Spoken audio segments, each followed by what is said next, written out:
Welcome to another episode of Follow the Brand.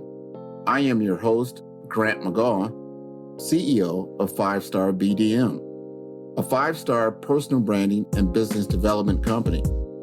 I want to take you on a journey that takes another deep dive into the world of personal branding and business development using compelling personal story, business conversations, and tips to improve your personal brand.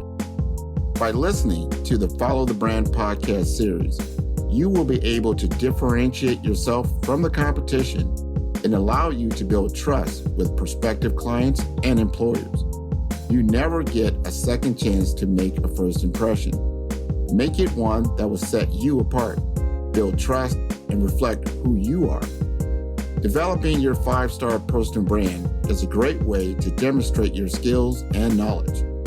If you have any questions for me or my guests, please email me at grant.mcgaugh, spelled M-C-G-A-U-G-H, at 5-star BDM, B for brand, D for development, M for masters.com. Now let's begin with our next 5-star episode on Follow the Brand. Welcome to another exciting episode of Follow Brand Podcast. I am your host, Grant McGaugh, CEO of 5-Star BDM, where we help you to build 5-star brand that people will follow. And today we shine a spotlight on visionary leaders who are transforming their industries. We have an incredibly special guest whose journey and insights are sure to inspire you. Today we have the privilege of hearing from Dr. Kimberly Long, CEO of the Association of California Nurse Leaders. Dr. Long's story is nothing short of extraordinary. From her beginnings as a teenage mom in Compton, California, to becoming a pioneering force in nursing administration, her path is a powerful testament to resilience and visionary leadership.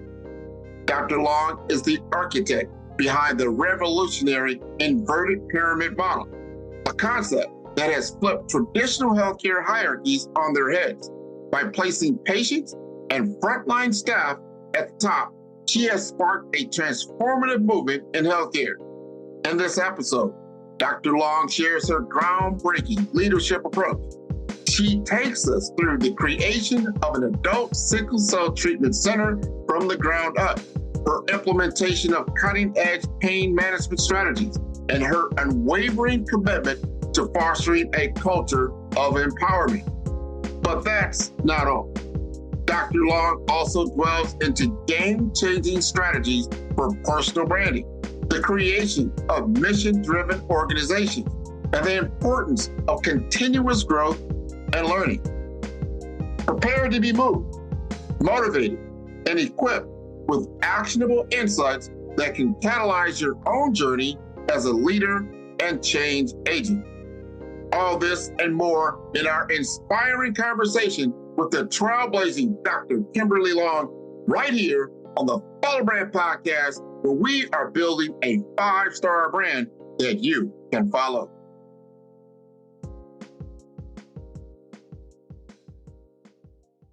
Welcome, everybody, to the Follow Brand Podcast. This is your host, Grant McGaugh. And today, I don't always get a chance to do this, but I am doing it today. I get to go all the way out to California, all the way out to Northern California in the Sacramento area, which I need to visit here pretty soon because I do have family in the area. And I get an opportunity to talk to someone who, as they say, has walked the walk, not just talk the talk, who has walked the walk in leadership. And we want to talk to her about her particular story. We're talking about Dr. Kimberly Long, who is a fantastic individual. I love talking to her. And we're going to share some things about her story and what she's doing now as part of the Association of California Nurse Leadership and the things that are important to her as we move forward. So I'd like to get her introduced. So Dr. Long, you'd like to introduce yourself? Yes. Hi. As he said, I'm Dr. Kimberly Long. I am the current Chief Executive Officer for the Association of California Nurse Leaders and a nurse of 37 years and then some. Oh, well, we're going to start right there. Like, how and why did you get involved in nursing at that particular time, what drew you to the profession? It's really kind of interesting. I was a teen parent. I grew up in Compton, and I had to figure out a way to take care of my children. I had 2 children, and I was divorced by the time I was 19. And I said, I've got to figure out a way to take care of these kids because we are not going to end up in the system and that sort of thing. I was determined at that age that this was not going to happen to my children. So my mom happened to be a rehabilitation counselor, and she tested me to see where my propensity was. And she found that I had a tremendous love for people. So I had a sister that was a nurse and an aunt that was a nurse. And they said, well, why don't you go into nursing? Well, that wasn't necessarily what I wanted to do because there were certain things about nursing that were not appealing to me. But I did decide to go ahead and go into nursing. And the impetus or the motivation for it was because I needed to make sure I had a stable environment to take care of my children. I had a boy and a girl, and those are the only 2 children I ever had. And we have been hanging. As a matter of fact, my son will be 48 years old on Tuesday. And so that's really what got it started. Once I got into nursing, I found that that love for people could be translated to providing an optimal patient care experience with compassion, recognizing that people don't go in the hospital because they want to spend a weekend in hospital land. They go there because something catastrophic has happened to them. And we need to make it less anxiety producing, not more. That mindset not only was the foundation for my direct care nursing, but it was also the foundation for how I executed when I was in executive leadership positions in hospitals. So I hope that answered the question. If not, I can continue. You have answered the question. First of all, that is a great reason why. Learning how to take care of not only yourself, but your children and have a better future. You were thinking ahead. And that's usually the executive mindset. You have to see 3, 5, 10 years out. What is that going to look like? And then map out a strategy to get there and live that every day and manage that every day. You were doing that at 19 years old. You're like, all right, this is how this is going to go. We're going to change this narrative. This story is not going to end up like it could if I don't be intentional about creating my career journey. Now, you also, and I like how you had took an assessment to find out your skill sets to where you kind of landed that you can leverage your strengths. Very, very important. And I think over time, you have to tell the audience this, that not only did you started to come into your own as a leader, but others started to see the leadership qualities within you. So did you start at the bedside? And then from the bedside, did you got into management? Tell us that story. I started out as a neonatal nurse. And it came about because our OB instructor in nursing school hired 4 of us to work in a maternal child department that she had just gotten the directorship for. And it was myself and 3 other female nurses from my class. And initially I was going to do L&D, but I found out very quickly that L&D and myself were just not a good match. So I went into the newborn nursery, and then my goal was to become a pediatric ICU nurse. So I learned well baby, and then I went down to Good Samaritan LA, and I took a ICU course to learn how to take care of ICU patients. And I learned how to take care of intensive care and cardiovascular ICU patients. And then I figured, well, you know what? I know well baby, I know peds, I know ICU, so it's time to go into pediatric ICU. So I got hired at Children's Hospital Orange County, and I was working in the pediatric ICU department. And unfortunately, it so happened that there was an outbreak of meningococcemia down there. And that is an illness that was impacting a lot of the migrant workers, their children. And by the time it's really understood, they're already in the tertiary stages. So I lost about 7 babies in a very short period of time. And I realized that I did not have, after all that planning and all that strategy, I did not have the coping skills for the death of children. And so I decided I would step away from pediatric ICU and go into adult ICU. And I functioned as an ICU, cardiovascular ICU nurse at the bedside, as well as other things. I was one of those people that I wanted to have multiple skills so that I could go in whatever direction I needed to go. And being a single parent, you usually work more than one job. So I was working full-time as a cardiovascular ICU nurse. I was working part-time in a regular ICU. So I took care of neuro patients and all that. And then I was working per diem as a pediatric infusion nurse. So I would go into people's homes and start PICC lines for children that were getting chemotherapy. This is so interesting. So now I see you, full on into your nursing career, but I don't see how you got into nurse leadership. And that takes a different skill set. You've got to understand so many other things. And now you're not just doing the work, you're planning, you're getting, all the things that you need to do as in nurse leadership, from what the financial budgeting is going to look like, and then what the strategy is going to look like, the department's going to look like, the change management, the organization. I mean, how did you do all that? I'll tell you, since I became a parent pretty much during my formative years, you sort of have to learn how to strategize, to be careful, because your resources are limited. Trying to get into programs and educational things, managing your transportation, timing, the bus ride to the school and back from the school to make sure that you get home in time for your 5-year-old who's walking home from school so that he's not there by himself. All of those things kind of embed in you sort of a strategic approach to life and a mechanism to always be efficient with your resources. And so that translated into my work life. So I happened to be promoted to a charge nurse in the CVICU fairly quickly after I got there. And things were going very smoothly. And so how did I get into leadership? The CEO of the hospital, who was a sister of the Holy Cross, wanted to start a adult sickle cell treatment center because there wasn't one. And there were a lot of adults that were being cared for in pediatric settings, which wasn't appropriate because this disease manifests itself very differently in adults than it does in children. And so how she heard about me, I have no idea. All I know was I was on break having my scrambled eggs and a cup of coffee. And I got a call that Sister Ruth Marie Nixon wanted to talk to me. Well, needless to say, I thought, oh no, what did I do? Sort of thing. I went to talk to Sister Ruth, and there was another lady there by the name of Jeannie Cornwell Corbis.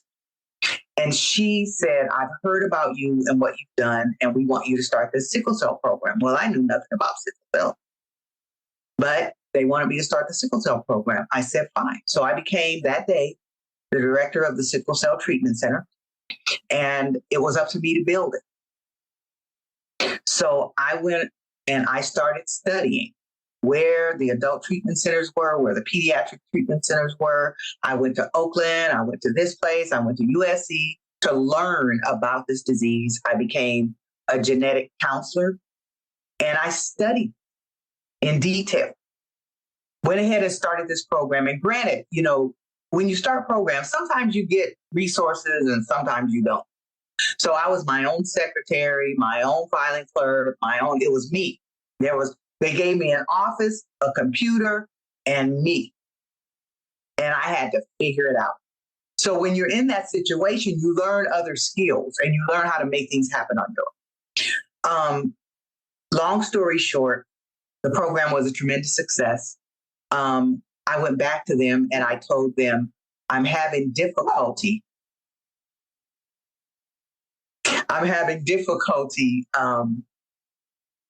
finding providers to take care of the patients because they're very labor intensive.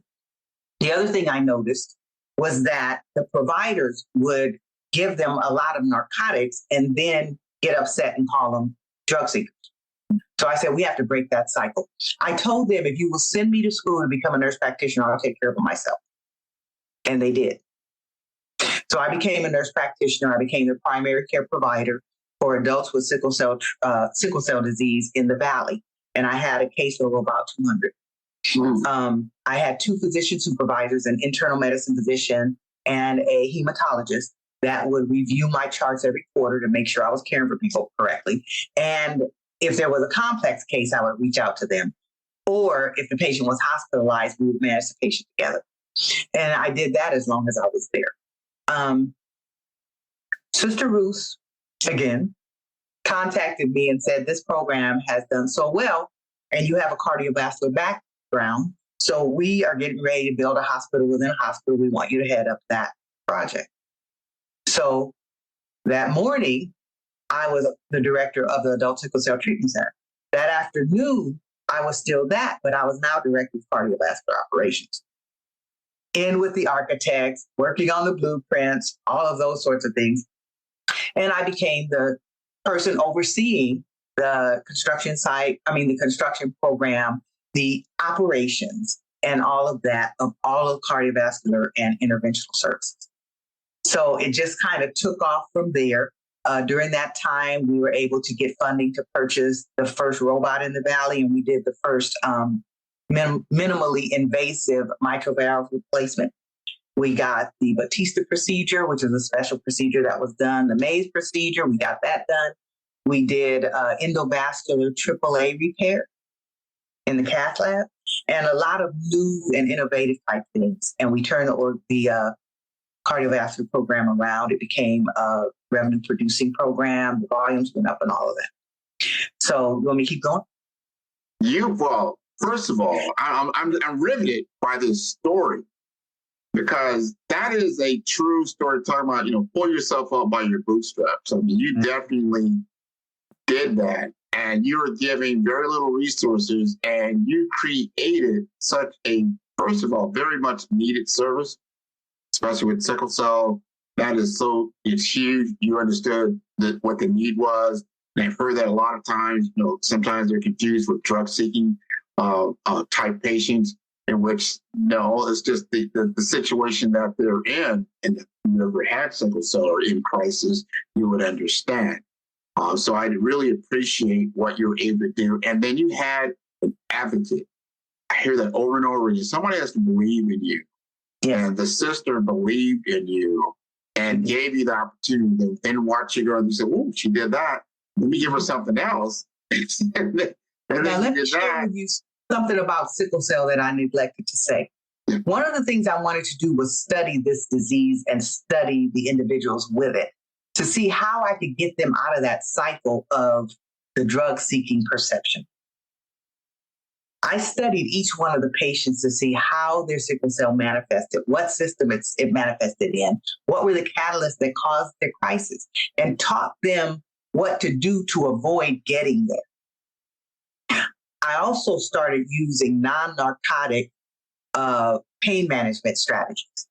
I learned how to do tiger balm rubs, biofeedback, relaxation techniques, pressure point, massage. And over time, what happened was some of the people who were in the cycle were able to get out of the cycle, stop the hospitalizations, go back to work. So it just took really focusing on them and understanding their disease and how it manifested individually with them, and then teach them how to manage that normal. That's their normal. We have to teach them how to manage it within their normal. And what was happening was people were just giving them meds. And a lot of times the rebound back in the hospital was related to medication withdrawal rather than the actual sickle cell crisis, but it's hard to tell the difference. So I wanted to say that because, sickle cell is a complex disease, but it's one that can be managed if they have a provider that truly cares about improving their quality of life. And I did. Yes, that is so important. I'm glad you stated that. I know several people with the disease, and I've heard them talk about different things because it's not really curable, but what you just said, manageable. How do you manage it? And that you don't want to be in and out of the hospital. You don't want to get into those situations that you're in crisis, so you try to avoid that. And I like how you mentioned that. I think that's so, so important. And that became your foundation toward your trajectory to the C-suite, Now, as you transition from where you were in the where the sisters were, and then you went into were you just constantly moving up the ladder into, different organizations and then different roles within the C-suite of different hospital systems? They had decided that they were going to hire a chief operating officer for the hospital within a hospital that I was running at the time. And so I applied for that role, and they elected to hire somebody else. And when I talked to the COO of the hospital to ask him why that was, and I wanted to know, where were the deficits? What is it that I needed to have done in order to be considered for that role? And essentially, he said my performance was stellar. The area where that was, he was very direct with me, and he said, there aren't a lot of leaders of color in this area, and I don't think the community is ready for it. I can't do anything about that. If it was performance related, I can always improve my performance to do better. But, my pigment, I'm proud of it. This is what I have. If that community isn't ready for it, there's nothing I can do about that. So they hired another person, and I had asked them not to let that person know that I had been a candidate because I didn't want there to be any issues, but someone chose to tell her. And so she began sort of making sure I knew my place. So I decided that this wasn't the best place for me. And I started looking for other things. I got a call about an interim chief nurse position. And so I decided to take that because I knew that in order to get into the C-suite, I needed to have a C title. So I took the interim. I was in that role for about 6 months. I got a call from a heart hospital in the Valley. I was hired as a VP of clinical services there, and I was there for a couple of years, and I got recruited to a larger hospital in the same city. At that point, I became the CNO over 2 hospitals in the area, and I did that for 4 or 5 years. And then I got a call about a system CNO position in the Bay Area, and decided to go there. And I was there for 4 or 5 years. And then, I will tell you, my movement has not been, oh, now I'm tired of this, I want to go here. Right. I get contacted. And the reason why is because I've been successful in turning organizations around as far as their financial performance, their clinical performance, and quality. People have their niches, and that happens to be mine. There are other areas that maybe I don't do quite so well in, but those areas historically have proven very successful. So I went into this organization. I was there for 4 or 5 years. Then I was contacted by a health system who needed a chief operating officer. And so that was sort of a promotion. And so I took that. And then I got a couple of CEO offers. And I decided to take one of those. And I was in that role for about 4 years. Part of that time, I actually had to have open heart surgery and went through a lot of life changes and decided in 2019 that I was going to retire because I thought medically, maybe this was a little bit, I needed to not have that level of stress. Right. Because I had a pretty extensive heart surgery. I've actually had 2 heart surgeries. So I retired, and I was off for about 14 months. In the meantime, I just revved up another thing that I've done for years. I've been a medical legal consultant and expert witness since 1999, focusing on administration and nursing standards. And so I just started doing more of that. Then Association California Nurse Leaders came along, and it's an organization that I have been a member of for over 20 years. I served on the board a couple of times. I was a president in 2019. And they had some transition with their CEO and needed some infrastructure stabilization. So I decided to go into that role and do that. And that's what I'm doing now. And I'm having a great time. You're doing fantastic. You are the story. You invited me to speak in front of your group of nurse leaders around personal branding. And and why that's so important. Your story you just told me embodies all of that.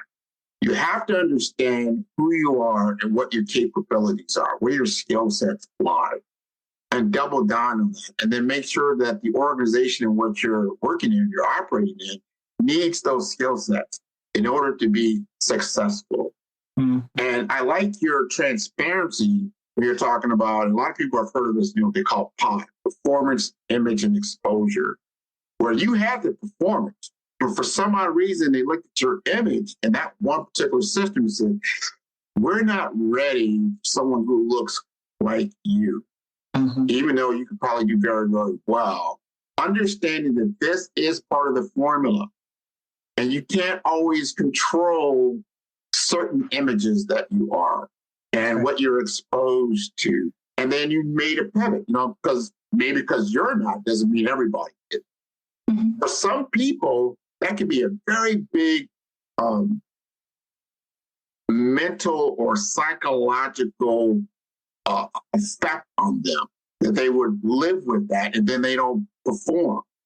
Or you could take your role, like, you know what, I'm going to go ahead and hurdle that particular issue and get to where I need to go. And you've gone so much further and along than that.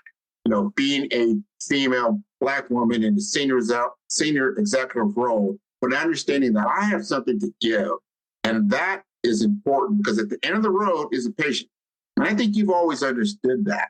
Like I have something to do. And if current leadership is not understanding that and not seeing that, I need to be the seat at the table. And I applaud you for doing that. Talk to us a little bit more about the organization, the California Nursing Leadership. Some people may not be aware of it. What exactly does the organization do? Ready to elevate your brand with 5-star impact? Welcome to the Funnel Brand Podcast, your gateway to exceptional personal growth and innovative business strategies. Join me as I unveil the insider strategies of industry pioneers and branding experts. Discover how to supercharge your business development, harness the power of AI for growth, and sculpt a personal brand that stands out in the crowd. Transform ambition into achievement. Explore more at firestarbdm.com for a wealth of resources. Ignite your journey with our Brave Brand Blueprint and begin crafting your standout 5-star future today. The Association of California Nurse Leaders has been around for over 45 years. And it started out as a place for chief nursing officers to come together, share ideas, best practices, learn from each other, that sort of thing. It's evolved on a now foundation of leadership at all levels. So now we're open to nurses. Registered nurses are members. We have LVNs and students as affiliate members. And the goal is to teach nurses about the business of healthcare, about the research of healthcare, about other things, including clinical, but to equip those nurses to transform healthcare, because the nurses are the backbone of healthcare. There are people who would dispute that, but if all the nurses took the day off, healthcare will come to a screeching halt, period. We all know that. We don't say it, but we know that.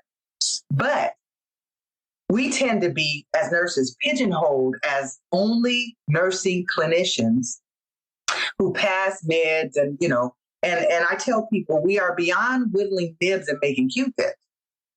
We are the coordinators of the care for the patients, and we're the ones that identify when the patients are not doing well or when they are doing well, because nurses have been trained to be intuitive to the subtle symptoms that show up. We're there with them 24/7. No one else is. So we want to make sure that we equip nurses with the skills and the knowledge and the educational foundation to be able to be better contributors to healthcare, nursing, and healthcare policy. So that's what we do. We have virtual finance courses where we teach them all about business planning and budgeting and, HPPDs and what that means and productivity and what that means. We teach them about how to write articles and abstracts and all of those sort of things. We teach them about creating a healthy work environment for their staff to function within, how to change the culture of the organization that they're in through their emulating things that they do. It's very broad. We teach them about legislation, health policy, nursing policy. How can your voice be heard? And how can we align the nursing voice so that when we go to the legislators, we're all saying the same thing? How can we partner with our academic partners? Because we're all nurses and we need to function from that perspective. And so ACNL has been very successful. And, we've grown by 400 members under my tenure. And a lot of that is creating a product that they want. So it's been really successful. There are a lot of people that did a lot of foundational work before I showed up, and I want to give them kudos. I don't take credit for that. It's the members, it's the people that have come before me. But we want to make sure that ACNL continues to serve the nurses and the students and everyone so that we can all benefit from it and the community can.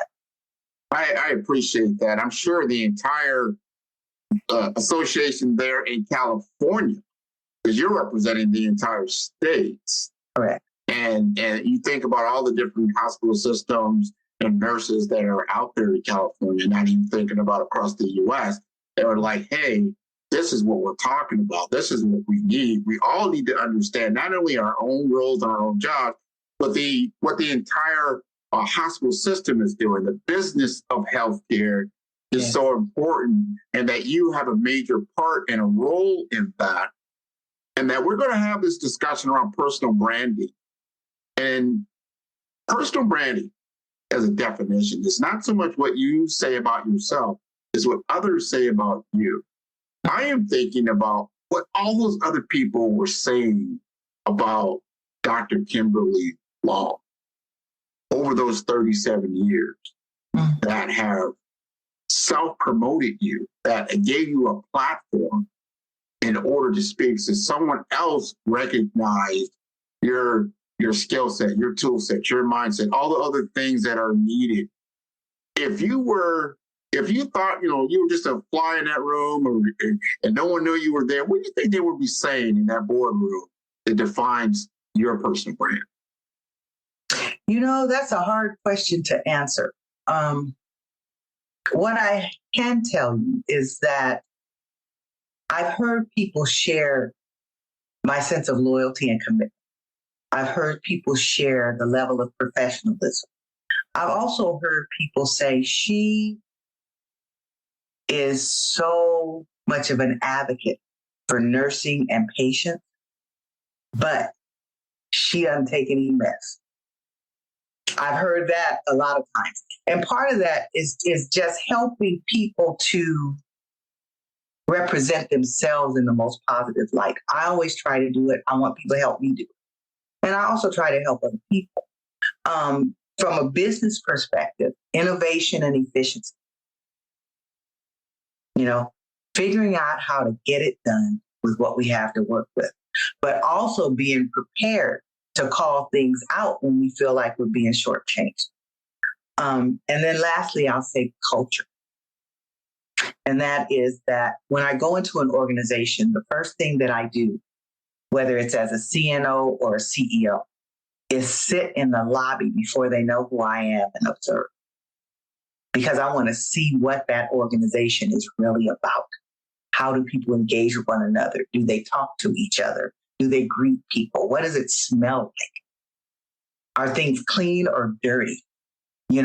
That sort of thing. And then I work with them. I put on my scrubs and I do shifts with the staff so that I can see this is the environment they're working in. What do they need? Because most of the time staff members they improvise. And you ask them, what do you need? And they go, nothing. They don't think about it. So you have to go in there as an administrator, work with them and see what they see, smell what they smell, hear what they hear, so that you can say, you know what, you're having to work a little hard doing that. Let me get you this to make it easier. And because of that, they view you very differently. When I go into an organization, my org chart is inverted. In other words, I'm at the bottom. The patient is at the top, and the people who are caring for the patient are the ones that I am there to support so that they can take care of the most important person in the building, which is the patient. And because of that, it set a different culture. We're not those administrators in the office that don't know what's going on and making decisions, that they are uninformed. I also recognize the value and expertise of the people who are executing the activities. They know things. They know the subtle nuances. They know what's going on, things that we're not told. And so I lean on them to inform me as an executive to make informed decisions and make it comfortable for them to have those conversations with me. So, I'm one of them. I'm not, and if I used to tell them, they used to call me boss lady. And I would say, don't call me that awful B word. And they start laughing, but I said, I am not a boss lady.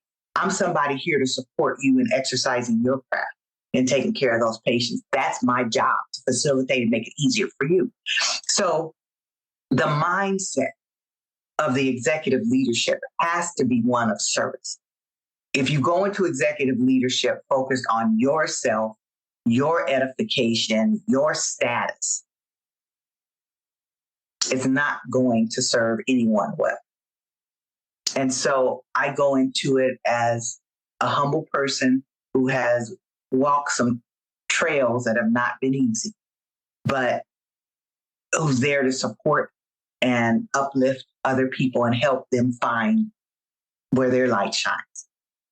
That's what I'm here to do. And I go to sleep at night and I rest well because of that. That is somebody definition. She said, "Oh, this is a hard question." Well, I think you answered that very easily because you know who you are and you know the value that you bring. That is the essence of personal branding. You've got to know who you are. You got to know the value that you bring. And that's the value that you bring, not how you value just yourself, but those outcomes. And I always love what I hear from other people, and they tell this actually happened to me just the other day. I was at a group meeting, people were sitting down, they're all having dinner, and we all had to introduce ourselves, and I introduced myself, then I sat down. Then afterward, person I did not know at all came up to me, "You know what? You helped me get my last job." And I'm like, "Really? I mean, what are you talking about?" Like, "Yes. You did an interview, just like we're doing an interview right now with Dr. Kimberly Long." And this particular one was the CEO of a healthcare organization in Miami. And I did that interview with them. It was great. And he said, because you did that interview and I was able to see that recording, I was able to interview very, very well for the position that I was looking for. And I got the job. I want to thank you. And I was like, wow. So you never know how you're influencing other people, but you've got to get the story out there. Because if I don't do these types of things, you don't hear this story. There's somebody here right now, sitting right now, probably in Compton, California, we're trying to figure it out. I'm 19 years old. I got 2 kids. I'm not sure what I'm going to do in life. How do I put one foot in front of the other? Dr. Kimberly Long has showed that path and how to, and those experiences, difficult as they may be, actually form the foundation for future growth.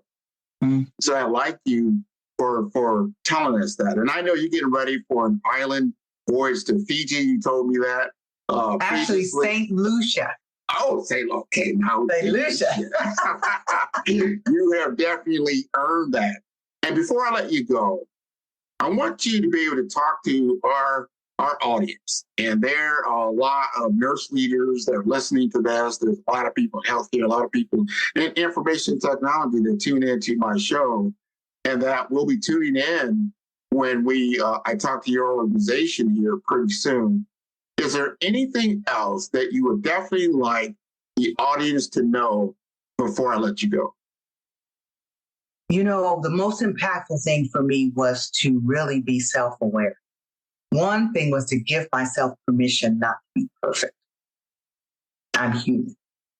And I have sensitivities and I have shortcomings and I have things about me that I want to improve on, as well as things about me that really shine. And it's okay.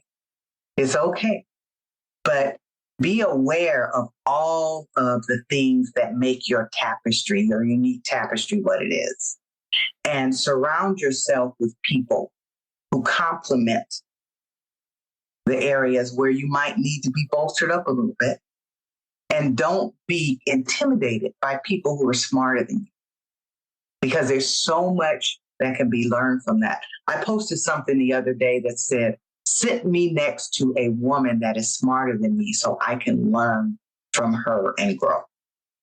And I think that if we can adjust our mindsets to recognize that none of us are perfect, we know that. So let's not walk around projecting as if we are. Let's be humble and be confident in who we are while we continue to grow. Somebody said to me the other day, and I don't embrace being accomplished. I see it as a blessing. But somebody said to me, how can somebody as accomplished as you serve people? And I said, because the service is who I am. The accomplishment is what I do. And I think that is vital for people to understand there's a difference, and there should be. There's a huge difference in understanding that. And I think the more that you do that, the more humility takes place. I think anybody that's in the healthcare realm understands, whether you are a nurse, you're a clinician, you're a doctor, that there are other forces always at play. And you're just part of that opportunity to heal somebody. There's so many other things that are taking place, and then when you're a part of those miracles that occur, I can just see somebody right now that you were part of that team, and that someone that had sickle cell, and now they're doing much, much better. And they're so thankful that you were a part of their life, and that they can live much better for a longer period of time because you were part of that healing process. So I want to thank you. I want to thank your organization.